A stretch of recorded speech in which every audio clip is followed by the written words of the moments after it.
have a relatively solid, strong top side of the map, and G2 have just primarily been answering a lot more on the scaling side. The mid lane isolated 1v1 should be fairly favorable for Caps, but of course with jungle intervention, it's not going to be as easy as he would like. And of course Vladimir received huge buffs on 12.8, 4 extra armor base. From 23 to 27. Now, you might not think that's huge, Gwen. but yeah, pretty useless against Gwen. Also not the biggest change in the world, but it's a pick that often sits just outside of the meta and is used as a counter pick with the Rakan, Leona, and Ezreal banned away here. That support pool is being pinched a little bit. I was going to say, I'm a little surprised that G2 chose to ban away Leona. This heavily suggests to me that they're thinking about a Nautilus priority right now. That way they could do Nautilus Kai'Sa, they could do Nautilus Xayah if they wanted to. Gragas. Well, Gragas into the Gwen is a matchup we see a few times. Not the easiest for the Gwen. But it's not the Gwen, is it? Oh, it's Vlad. Into the Gwen. Unless Yasuo is AD. Bot lane Yasuo. We have seen Flakked bring out some weird bot lane picks like the Karthus in the past. I think it's because they're thinking of Alistar. I think EG is thinking of Alistar. Vlad Senna bot lane. Just do it. Vlad Senna bot lane. Yasuo Senna bot lane. Let's do it. Just put it all in the bot lane. Senna's really interesting because that kind of actually deters G2 away from the Nautilus. Now they're more likely to do something like a Galio instead, actually. Right, I'll wait for them. EG right now, they're looking for, okay, I don't really like this, but I understand why they're doing it. When we think back to EG's finals and really what gave EG a lot of success, it was this bot lane. Yeah. It is a bot lane that is very much about catering and protecting Danny. Vulcan on this Tahm Kench provides that consume, has the peel that, you know, well, it's very good at protecting your AD carry. And then also Danny on a hyper carry. Reminder that Jinx was nerfed. As the Nautilus. I don't know if we've actually seen a Jinx so far this tournament. I will find out, Betty. There may very well have been one, but I know that her priority list has rapidly declined, largely because the health that she lost early levels was massive. Yeah. Like, her laning it was like pretty solid before. She wasn't like lane dominant. It depends on what support you were playing with, but now she's so much weaker. But yeah, that I don't like it in the context of the comp because they don't really have any engage. They're now very reliant on attacking the top side of the map and basically unlocking Jojo to be able to attack the side lanes, right? And then your primary win condition early on becomes impact on Gwen, being able to, I think at like one item, Gwen is probably stronger than Vladimir. But on the bot side, you're basically just playing weak side for the entire game. You could look to try and set up a play there, maybe a 4-man, like there are some options, but your actual overall crowd control is very limited. I think G2 have a few more options, and I think that their scaling in teamfights is also just way stronger. Yasuo, Diana, Vladimir in isolation is monstrous, and then you add a Senna on top of that, like the global shield that she can also provide with her ultimate. Just on paper, I kind of prefer G2's composition, but we'll see if EG can pull off what needs to be a pretty effective early game. And what EG have done in the past is keep Danny safe through those team fights. Yes, there is a lot of wombo combo on the side of G2, but if Danny can survive, Jinx is still the late game monster that she has been on previous patches, even if her early game was touched a little bit. It is the first Jinx we have seen here at MSI, as you say, Betty, but something that Danny played so much in the LCS. Just having a look across his stats, he has... Oh, my stats aren't coming up quickly enough. He has a lot of games. Yeah, he's got a lot of games. He's got a lot of games on it. Here we are. 81% win rate all time. 16 games played on it. That's a lot of games. That's a lot of games. It's a pretty good win rate as well. I think anything above 80% is not to be sniffed at. Anything above 60%, honestly, is. Have I told you about my Rakan win rate? Yeah. It's actually only 57%. No, it was the Leona that was 63%. That's true, it was. But that was a year ago, so not as important now. But a big game for both these teams. EG, of course, looking for their first win over the LEC representatives here at MSI. G2 looking to make sure that they lock that top spot. Seeding doesn't matter going into the Rumble stage. You are just all seeded into a single group. But, you know, locking early and then being able to flex around a little bit later on is always a possibility. For some reason, when you said seeding doesn't matter, my brain said you should respond with based. And I was like, why? That doesn't make any sense, brain. What are you doing? But, you know, it's early. Shout out to the production team. You know, they were here incredibly early this morning, but they've done an incredible job so far here in Berlin. The whole team has been working very hard to bring you a fantastic show. And we are here for game one of G2 versus EG of the day. It's going to be a long day, so buckle in. grab some popcorn. I hope you like popcorn for breakfast. Well, no, because people in America, it's like midnight. True. Or so. Based. If you're it's not based. You don't know what based means. It's such a great word. It just sounds good. You know? All right, let's have a look at this early jungle pathing. We can see Inspired starting on the red, taking his Raptors. And he could path up towards top, mainly cover for Impact. Impact should have early push against Vladimir. The long Q cooldout, level 2, roam mid.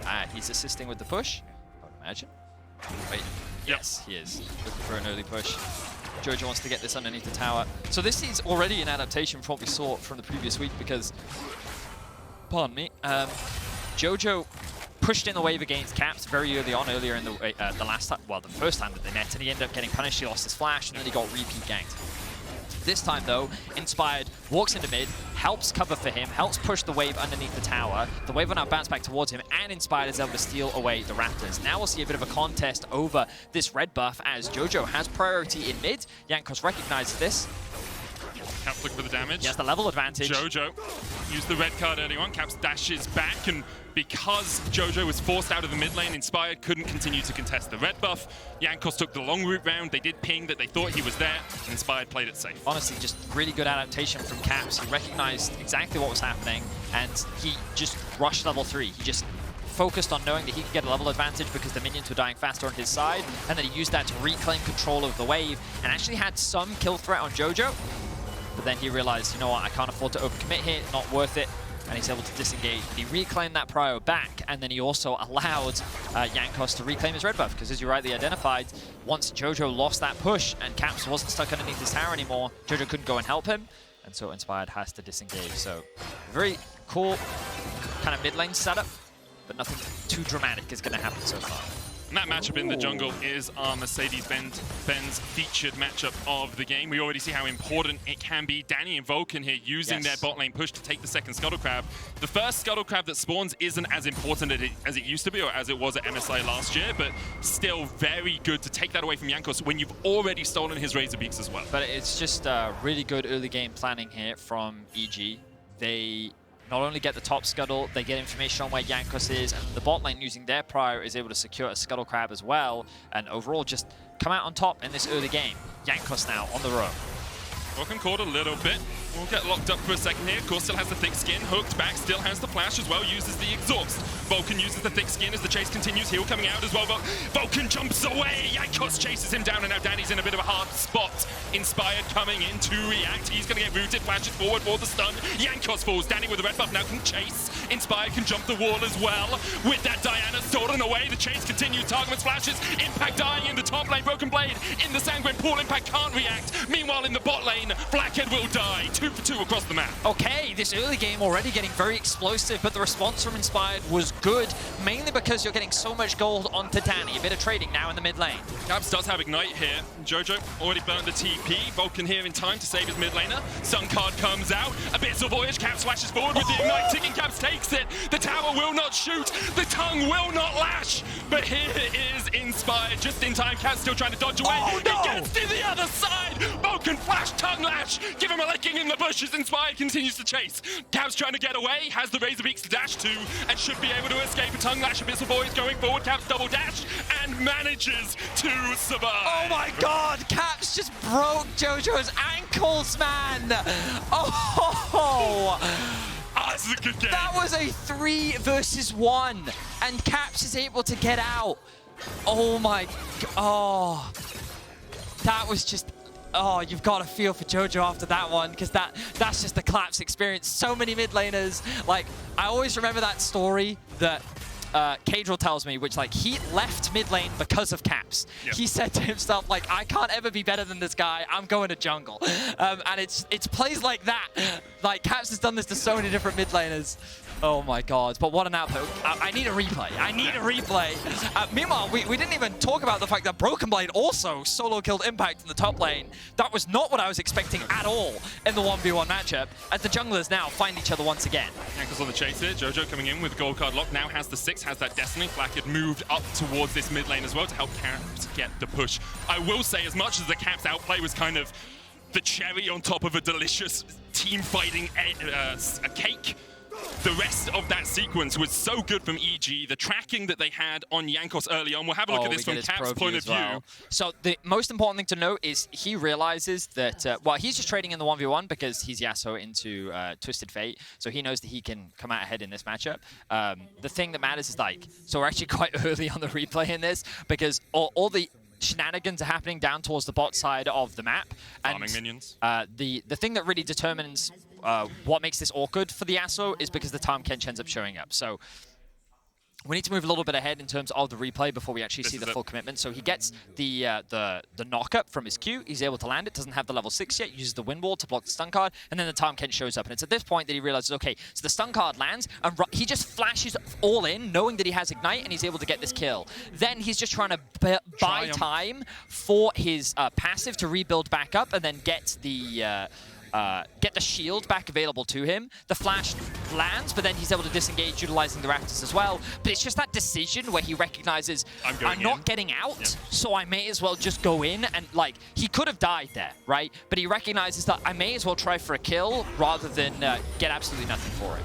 Inspired looks to Caps here in the mid lane. Jankos on the way. Destiny, they're going to try and isolate Jankos, but the rest of G2 are on the chase. Caps low, dives forward with the last breath, manages to get away from the Heartbreaker, but still has his heart stopped by Jojo. 2 kills over to EG as they continue to look for the chase. Jankos down. Great stuff by EG, once again first to react. Meanwhile, in the top lane, Broken Blade trying to take down Impact. Hemo plays away. Sangre pulls away the Hemoblade, ticking. Impact heals up with the level up, and Broken Blade won't take any more of that fight. Oh my god, top lane is just as violent as the rest of the map. The EG going toe-to-toe with G2 in this early game right now. The Jinx rocket not quite gonna land, but... That's the alternate ending of Arcane where it misses its target.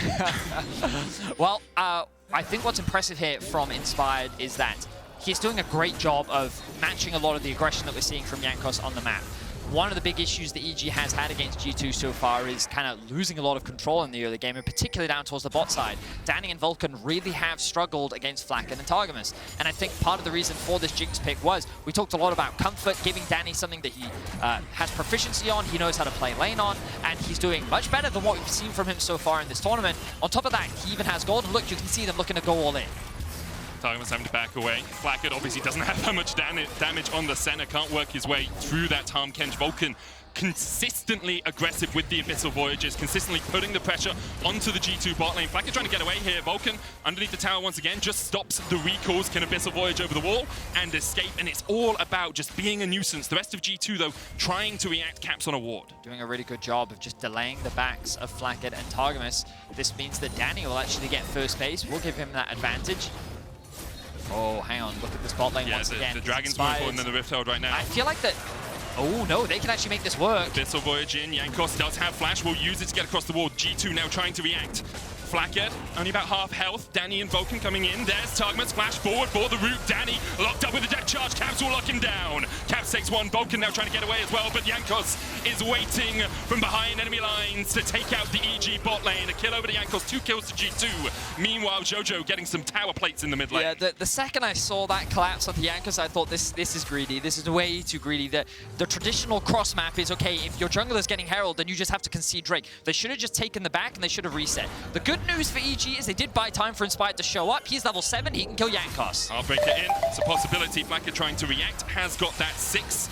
The Dawning Shadow, that ultimate with the shield, a possibility. Inspired though, once again, forces the G2 bot lane away, and I'm loving this pace. You said in the draft, Vedi, that EG had to keep an aggressive, a fast-paced early game, and that's exactly what Inspired and EG are doing. Yeah, a lot of credit needs to go towards Inspired for this early game. He's doing a great job of just matching Jankos and suffocating him a lot more compared to what we've seen. It reminds me a lot of the last time that they met in their best of 5 in spring back in 2021.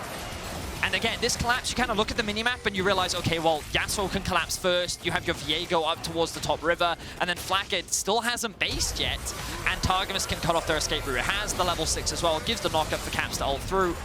And, like, it's just, it's greedy. It's an overextension. The only good news for them is it does buy time for the Viego with the empowered recall from the Heralds to be able to come back and collapse. And it did still give EG the Drake. Jojo has Destiny. He's going to try and get behind Flakked and Targamas here. The hook comes out. Targamas cleanses, but he's just down. Jojo with his 2nd kill of the game. Inspired steals away the Senna. We've seen a Viego do that before. And now this bot lane tower plates are forfeit. The entire tower, in fact, will be forfeit. It's going to be about 5,000 gold sitting on Danny. Broken Blade trying to chase Impact. Hammer of Mist coming out. Dawning Shadow used as well. Only the shield. Broken Blade pops the Sanguine Pool. Impact dodges into the bush. Broken Blade can heal up. Vulcan fighting in the mid lane. Jojo there, caught with the Diana Yasuo combo. Inspired has to flash away. Mega Death Rocket gets blocked by the wind wall. Caps will chase Inspired down. The Ignite is ticking. The Q will not connect, but Caps finds that final Steel Tempest and takes the kill. Wow, so much action happening on the map once again. I love what we're seeing from EG here. I expected them to play towards the top side of the map, but they consistently invest resources into Danny towards bot. They are making him the win condition, but Caps and Jankos are not giving up yet. Jojo with the gold card does get the stun. Jankos looks to chase a little bit further. Vulcan here with the Abyssal Voyage also has the Devour. Jankos has a blast cone to try and get away and should be able to escape. Jojo decides he doesn't want to meet Diana's blade any further and will just retreat. Huge props to Broken Blade. We have not talked about him once, mainly because in this game, both top laners running Ignite. Yeah. We did notice it earlier on, but so much action has happened across the map that we didn't really get to discuss it. The fact that they can't get involved in the map, this is like what top laners would call real top lane, you know, just 1v1, isolated, battle to the death, and there's been a lot of fighting. Broken Blade has successfully been able to solo kill Impact, but I did not realize that this was such a Vlad-favored matchup. Maybe this is just a Broken Blade thing, but wow, an incredible performance from him in terms of the isolated 1v1. You can see the advantages that he's been able to accrue.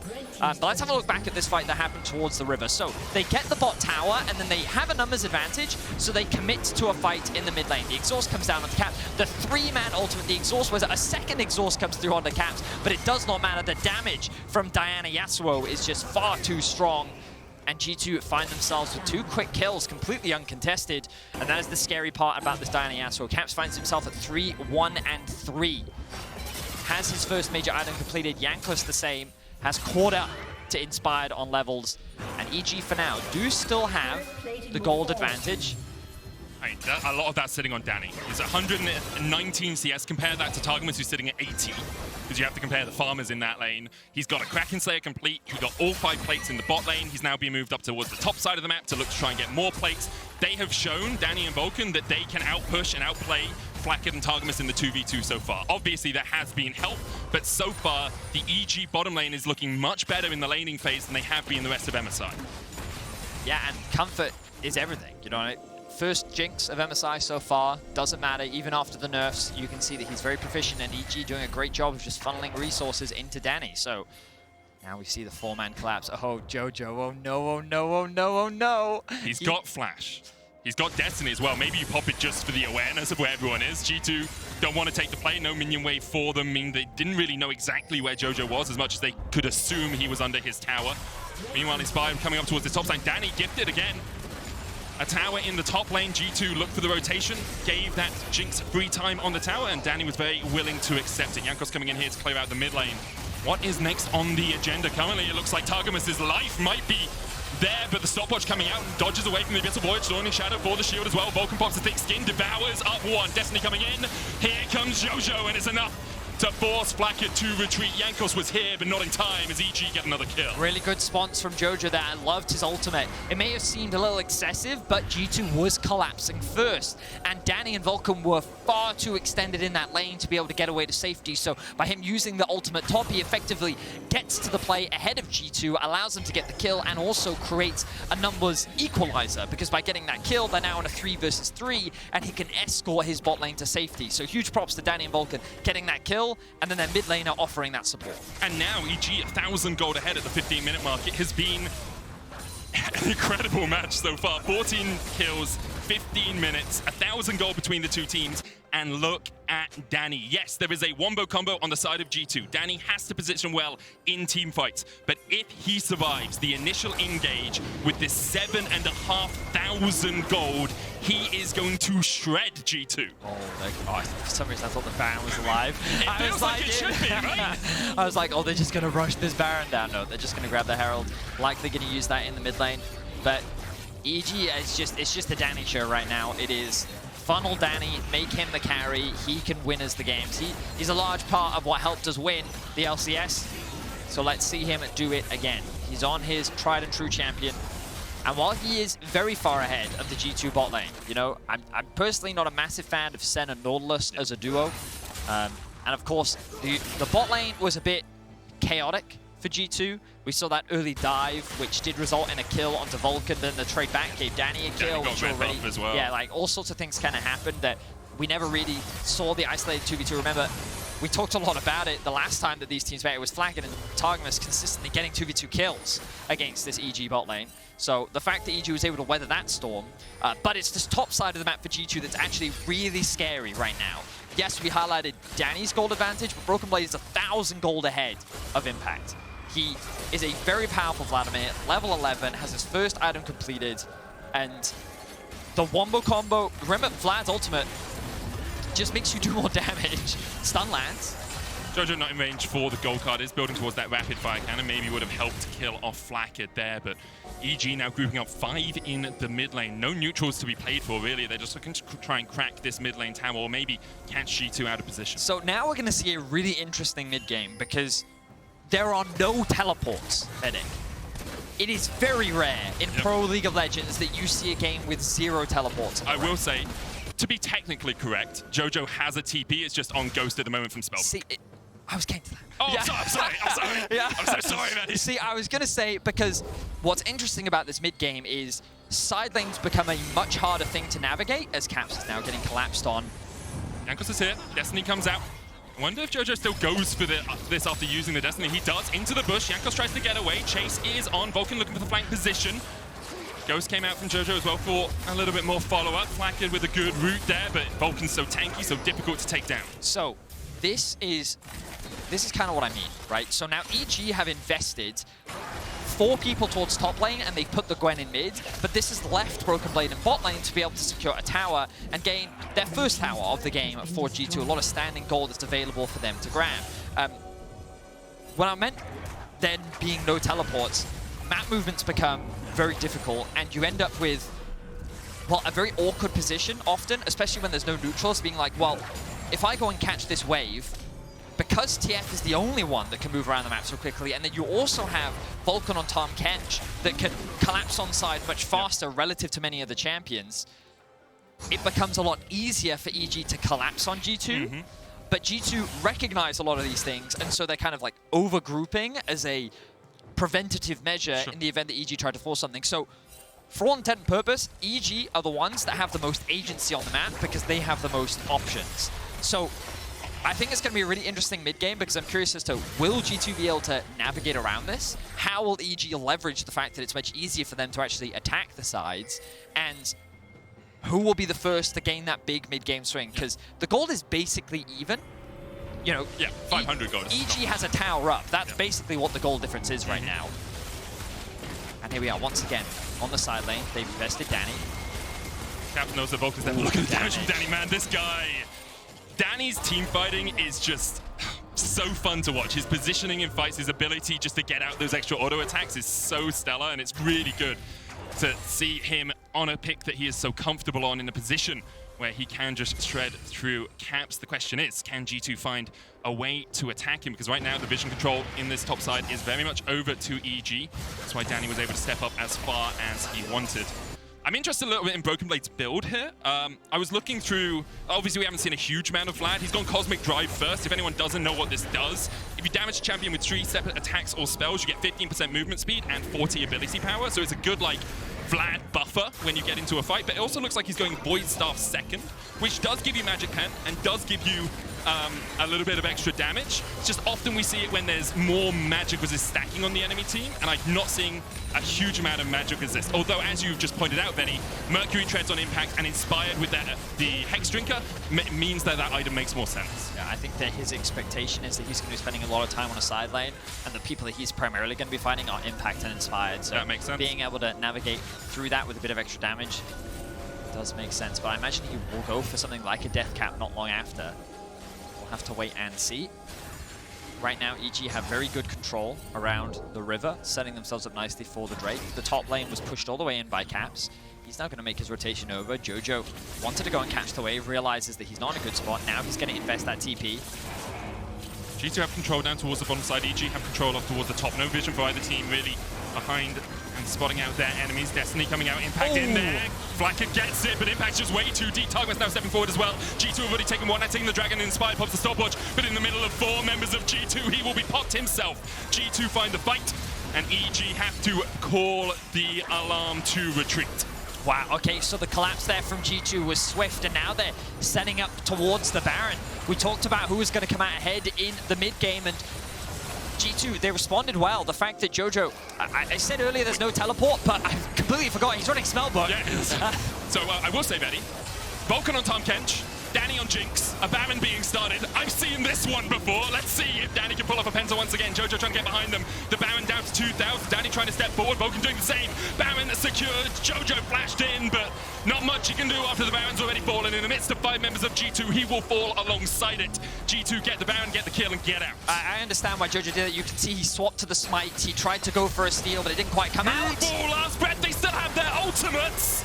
G2 find 2 more off the back of the play. Caps' ult actually came off cooldown. Jankos never used it in the initial exchange, which meant that G2 could continue the fray, and all of a sudden, they've blown this mid-game wide open. And we talked so much about the approach on side lanes, how G2 and EG were going to approach, and ultimately it came down to a fight around the Dragon, with which G2 actually had numbers advantage on. They pushed that top lane extremely deep. Jojo went to answer, which means that he was late to the play. He does end up TPing in once the Drake is started, and unfortunately for EG, their smite ends up falling just a little too short. The Dragon gets stolen away from them, but even if they do get it, the fight is not easy for them to play. And this comes back to what we were talking about in draft, where if EG wanted to play this front-to-back teamfight style, look at what you're playing it into. Vladimir, Diana, Yasuo, Nautilus, these champions are so good at getting this combo across, especially when there's very few tools on the side of EG to actually shut it down.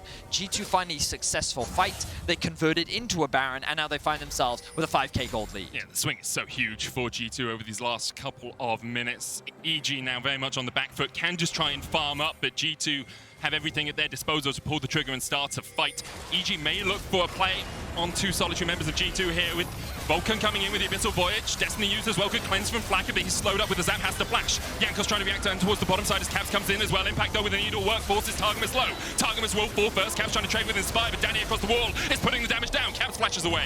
EG find one, and now they're closing in, pincering in G2. Inspired there, in the midst of the darkness waiting, but G2 just try and run down towards the bottom side. Take the tower on the way. Broken Blade stunned with the gold card locked up underneath the tower. Sanguine Pool coming out. Inspired with a long flank. Dawning Shadow will keep Caps alive. GA popped. Broken Blade kills off Jojo. And EG are now the ones a little bit split. Inspired comes back from the GA, but Vulcan's overstepped, overstayed. EG, you're not grouped up. You're fighting G2 on 2 fronts, and G2 are just stronger right now. Danny forced to flash away. Puts down the Flame Trumpets, but the Wind Wall will stop him. Ignite is taking Impact, kills off Broken Blade. Caps tanks the tower shot. G2 somehow get out of the fight at a numbers advantage. And Caps is godlike, 8-1-5 right now. But Broken Blade, oh my god, what was that? Gets stun card to give the enemies false hope, apparently. That was insane. So, again, I think EG is doing the right thing here. They're attacking the fact that they can collapse first. Jojo with a good ultimate, they have numbers advantage, and they're trying to find a pick. Flakked gets completely separated from the fight, and Targamas goes down, which means that G2 are now in a 3 versus 5. This wall is a bit awkward. Danny can't quite get the damage down. You can see he's right, left, and so EG's now on the chase. And this is where G2 leverage their mobility. But keep your eyes on Broken Blade in this play, because Caps and Jankos are just trying to create spaces. Flakked is rejoining the fray. But then watch what he does. The heal into ult gives him so much life back that he scares EG away. He then gets all that life back again from the ultimate. The Ghost allows him to create distance along with the Cosmic Drive, and then the overcommitment from Vulcan means that they're now separated. EG, they just couldn't decide on a target. They thought that they could just pick apart G2, but it was G2 that was picking apart EG. Broken Blade fully using the ability haste to get out of the Cosmic Drive there to get as many Sanguine Pools up as possible in the fight. Yeah, the he healing, used 2. Yeah, the healing absurd as well there, but 30 ability haste from that item does mean you are able to get those spells up just that little bit quicker. Bounties now available for EG. They are 5,000 gold in the hole. It's one more Drake for a soul point for G2. This might be stolen. Impact doesn't want to show himself, and with 3 members of G2 there, I am not too surprised. But right now, Caps and G2 in dominant position. 3 items complete on Caps. EG trying to set up towards the top side here. They do still have the right to react first. With the Destiny, with the Abyssal Voyage, if a play happens, they can be there first. But right now, I don't think they're going to try and make any plays happen for a while. The unfortunate problem for EG right now is I think that very small decisions are being punished very heavily by G2, and like, I think the analysts there should consider. I'm pitching them segments right now. Yeah. I really think we should like really look at that dragon setup and break it down, because I really think that was such a massive turning point. And, like, it's very obvious in terms of the goal department, but the crucial thing is, like, I misspoke earlier when I said there were no TPs at the game. Like, that's my bad. When I saw, I didn't see a TP, and I forgot that he had the spellbook actually covering the TP. But the most important thing that I wanted to get across was the fact that TF has Destiny, which means it's so much easier for him to attack side lanes, and it allows EG to constantly create that numbers advantage.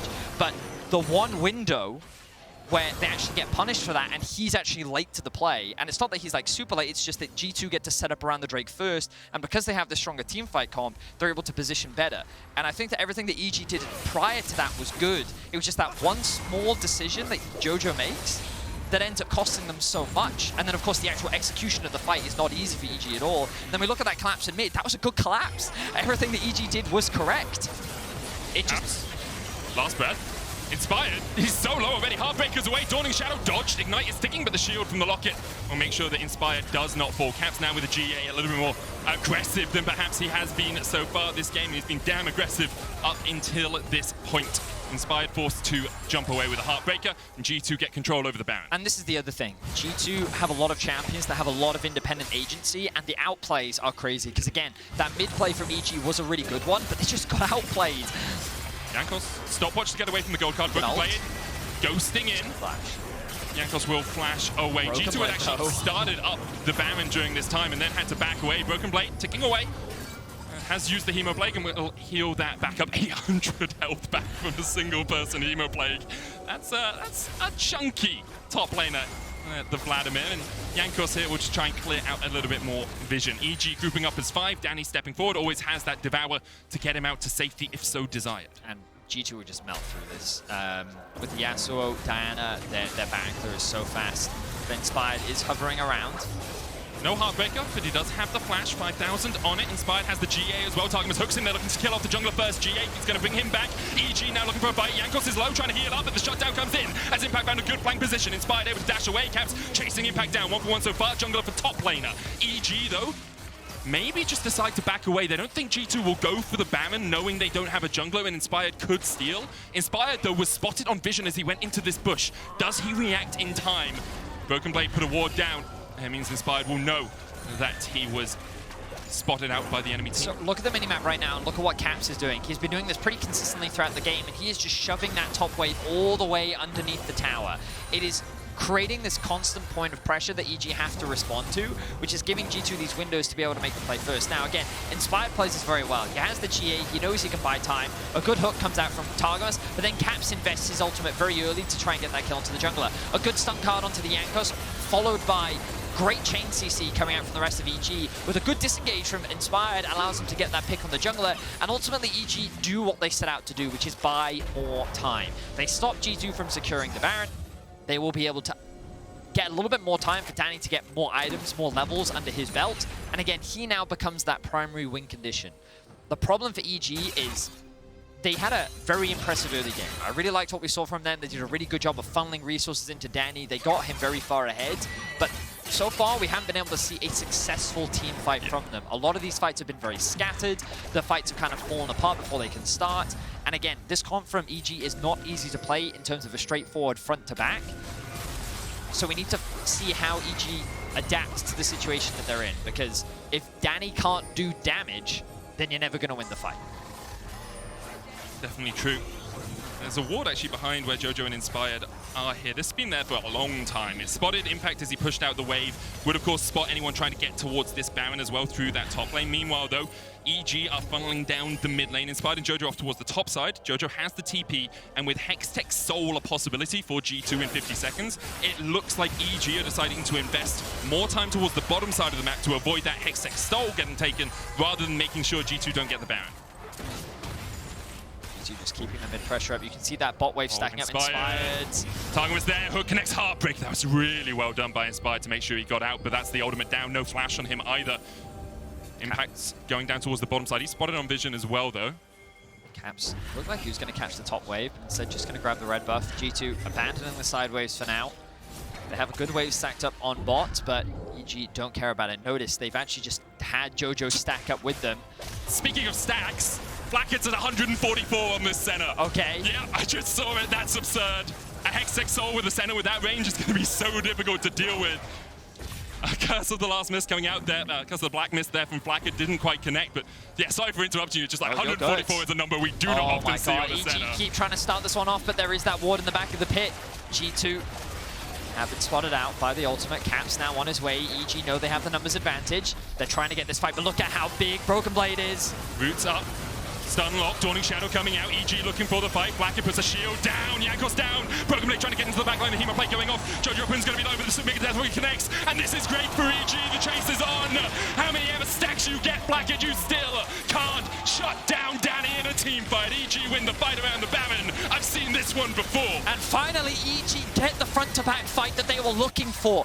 Really good choice to force the Baron to get G2 away from that soul and to kind of get G2 to funnel in a line trying to approach Danny. He could leverage his range. They used their single target CC to lock down Jankos. He didn't get to flash. He didn't get to Zhonya's. He did not get to ult.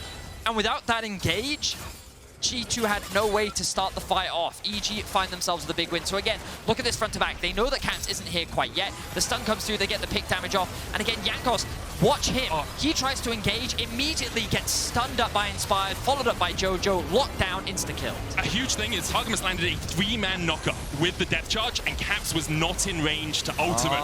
Everyone on the backline was knocked up, but Caps had worked his way down towards the bottom side and was trying to react to get back up there. I did end up missing that one, but again, great team fight from EG. They're definitely not out of this yet. The gold has been completely equalized. And I think that, you know, you have to give credit. EG, they played that very well. Yeah. It's one of those games where we talked a lot about the map control and the amount that G2 don't have because of their lack of teleports. And EG, I think they showed good adaptation. And now they find themselves in a good position. A very winnable game. G2 now stacking mid. EG going to make a quick rotation bot. And now they have the gold lead. Take down the tier 2 in that bottom lane. Bounty's still available for them as well because they are this soul behind. Flakked pushing forward. Danny there. Look at the damage onto Flakked though. A single shot from Danny is enough to take a third of his HP. And yes, he can heal that up a little bit with Piercing Dark. But G2 very much on the back foot. They are looking for a wombo. They're looking to try and catch someone out. Caps is trying to do it here in the mid lane. Stun card going in. Jojo has to flash the hook from Targamas. Caps might continue to chase. Impact able to dodge away with his ghost. I love this game, man. Yeah. From minute one, it has been action. We've had the comeback again from EG.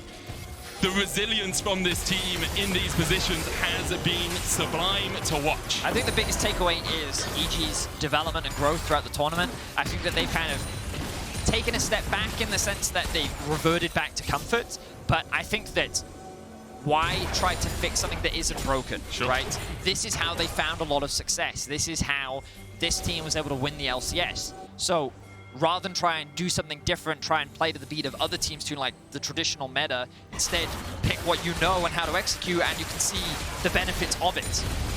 And knowing that you can go toe-to-toe with G2 also has to be a massive confidence booster, especially after the first 2 games. Good destiny from Jojo there. Caps coming in through the Hextech gate, but won't be able to get too much. Danny and the rest of EG were reacting. Inspired's going to take down this mid lane tower. Now 3,000. Still getting bounties? Ahead. Well, it's 4 dragons to 1, right? So bounties play off a bunch of different things. Player XP, gold, and the neutral objectives taken, the Baron's taken. So that's probably why it's happening. They have now fallen off. So EG having 1 extra tower, apparently, and 3,000 extra gold apparently makes up for the 3 dragons that they're behind. I'm not gonna question Someone could write an algorithm yeah. backstage, be like, oh, XY squared is 2 dragons, but if it's a Hextech, it's 4. Right. Yeah. Math. I'm adopting our mathematician. I can see that, but that's fine. Elder, 2.5 minutes. Baron, 2.5 minutes. The timers are 1 second apart. We are in for a Barnstorm. Is that the same? Barnstormer. Barnstormer. Doesn't make any sense to me. Why would you ever put a storm in a barn? But True, I think what's the important things to note. Number one, EG side. Danny, can he do damage? We already said it earlier. I'm going to say it again. If he can do damage, looking good for EG. It's full build. Point number two, G2. Their teamfight comp is just strictly stronger. Their 5v5 does so much damage, and they can do a lot of damage to a lot of people. So a single combo can wreak havoc upon the lineup of EG. But now, double Zhonya's, GA, Tahm Kench, there are a lot of tools for EG to buy time. So the effectiveness of this wombo combo is made slightly worse. But still, the scaling on the side of G2, you already talked about the Senna stacks. Vladimir, Yasuo, terrifying late game champions. But again, Danny is full build. So we're in for a really interesting team fight coming up, and they're interrupting the bases. EG are now playing on all three lanes. They're keeping top push, they're keeping bot push, and look at Caps, he's hovering around Broken Blade in the event of a potential collapse, and that's going to give a window for Danny and Vulcan to be able to push in mid, giving EG control over the Drake. And you can so often see control of a game in which team feels that they are at the advantage by where the vision is. Look at where G2's vision line has now moved, all defensively around that mid lane in their own jungle. Now it's EG that are stepping forward, placing wards a little bit deeper, going past that natural line of scrimmage that is made by the river. And G2 have to take longer routes around so they don't get caught, because they don't know if there's someone lying in wait in the fog of war. I'm very happy that our first game today is delivering. Woke me up. G2, with this win, will lock in to the group stage. EG, They'd be all but locked. They'd need order to... basically.